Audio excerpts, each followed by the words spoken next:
Hello guys, welcome back to my channel night and classes for nurses. तो हमारे programme start हुए थे, तो एमसीएच में हमारा जल्दी शिशु सुरक्षा कार्यक्रम आता है।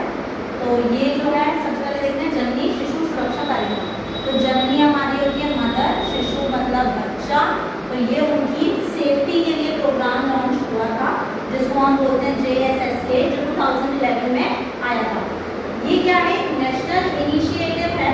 एक नेशनल इनिशिएटिव है जो हमने पूरे नेशनल में ये क्या किया था, एक प्रोग्राम लॉन्च किया था।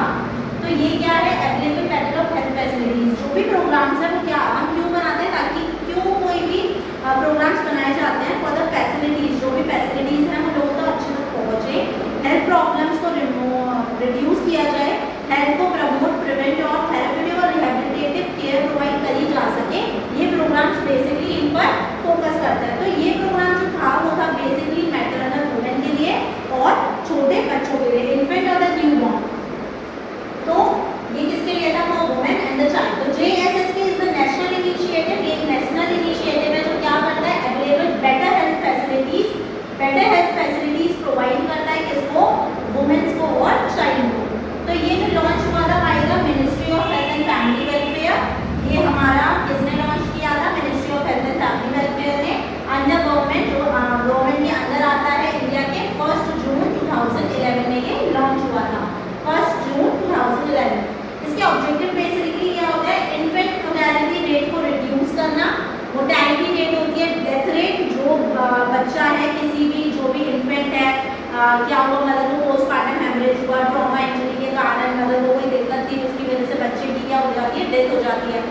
कोई इलनेस है, कंजेनाइटल एब्नॉर्मलिटी है, तो उसके कारण जो इन्फेंट है वो बहुत ज़्यादा देखा जा रहा था कि उनकी हेल्थ पर इफेक्ट पड़ रहा था। तो उनको उस पर इनिशिएटिव लेने के लिए, वहाँ पर फैसिलिटीज़ अच्छे से प्रोवाइड करने के लिए, इन्फेंट मोर्टेलिटी रेट को रिड्यूस करने के लिए, जो कि क्या होती है? डेथ रेट होती है। और इन्फेंट कौन होते हैं? न्यूनेट जो होते हैं हमारे 0 से लेकर 28 दिन तक के बच्चों को न्यूनेट बोलते हैं। 28 दिन से लेकर 1 साल के बच्चों को हम इन्फेंट बोलते हैं। तो इन्फेंट मोर्टेलिटी रेट को रिड्यूस करना था।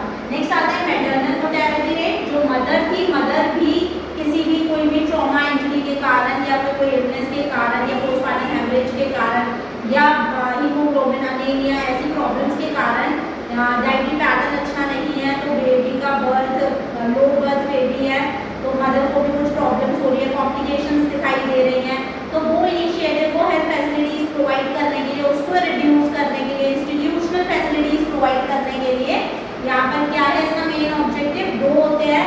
एक होता है इन्फेंट मोर्टेलिटी रेट को रिड्यूस करना और एक होता है मैटरनल मोर्टेलिटी रेट को रिड्यूस करना।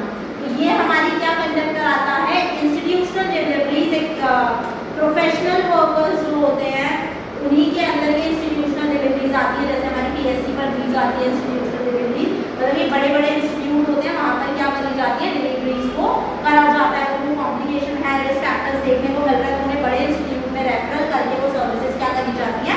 प्रोवाइड करी जाती है। अब इसका बेनिफिट क्या होता है? ये बेनिफिट किसके लिए होता है? फॉर द प्रेग्नेंट वुमेन और the neonate 30 days after birth. जो भी न्यूनेट होते हैं उनका बेसिकली फोकस किया जाता है न्यूनेट से लेकर उसके 30 दिन जब तक वो पैदा हुआ है वहाँ तक से लेकर हम न्यूनेट तक देखेंगे। और बेसिकली इन्फेंट तक भी हम ये सारी चीज़ें देखते हैं, क्योंकि उसमें भी हमारी मोर्टेलिटी रेट देखी जाती है, तो उसको वहाँ तक हमें रिड्यूस करना होता है। नेक्स्ट आते हैं इसमें कुछ मिशन होते हैं। तो जो मिशन होता है वो हेल्थ फैसिलिटीज को प्रोवाइड करना। अब हेल्थ फैसिलिटी कैसी होनी चाहिए? वो बेसिकली कैसी होनी चाहिए? प्राइमरी हेल्थ सर्विसेज प्रोवाइड करना, सेकेंडरी, टर्शरी, जो हम पहले प्रीवियस पढ़ चुके हैं, वो सारी हेल्थ फैसिलिटीज प्रोवाइड करना।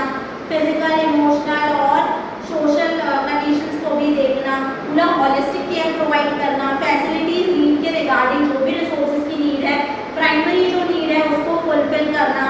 प्रोमोटिव, प्रिवेंटिव, क्यूरेटिव केयर यहाँ पर प्रोवाइड करी जाती है। तो provided health facilities for the pregnant women and the sick neonate. जो भी न्यूबॉर्न है और प्रेग्नेंट वुमेन है उनको हेल्थ फैसिलिटीज प्रोवाइड करेंगे जो भी उनको जरूरत है वैसी। नेक्स्ट आती है टाइमली असेस हेल्थ प्रॉब्लम्स। अगर हम प्रॉपरली डायग्नोज ही नहीं करेंगे कि प्रॉब्लम्स क्या है, अगर हमने किसी भी इंस्टीट्यूशनल में चीज़ों को भेजा है, डिलीवरी इंस्टीट्यूशनल डिलीवरी में रेफरल की है, तो वो जो डिलीवरी है बेसिकली वहाँ पर कॉम्प्लिकेशन और रिस्क फैक्टर्स है, तो हमें वो डिसीज डायग्नोज करनी है। लेबोरेटरी, ब्लड टेस्ट, ये सारे diagnose as per the physician, as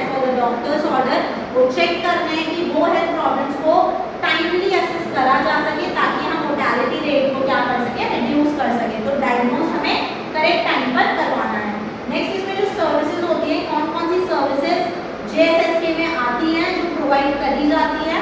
free treatment provide किया जाता है, गवर्नमेंट के थ्रू पॉलिसीज के अंदर क्या आया था इसमें कि फ्री ट्रीटमेंट प्रोवाइड किया जाएगा फॉर द न्यूनेट और the maternal women. Free drugs provide करी जाएंगी, मेडिकेशन फ्री प्रोवाइड करी जाएगी, डायग्नोस्टिक टेस्ट प्रोवाइड किए जाएंगे जो कि बिल्कुल फ्री होंगे। Free transport, complication risk factors देखे जाते हैं तो हम रेफरल सर्विस जब प्रोवाइड करेंगे तो वहाँ पर भी हम क्या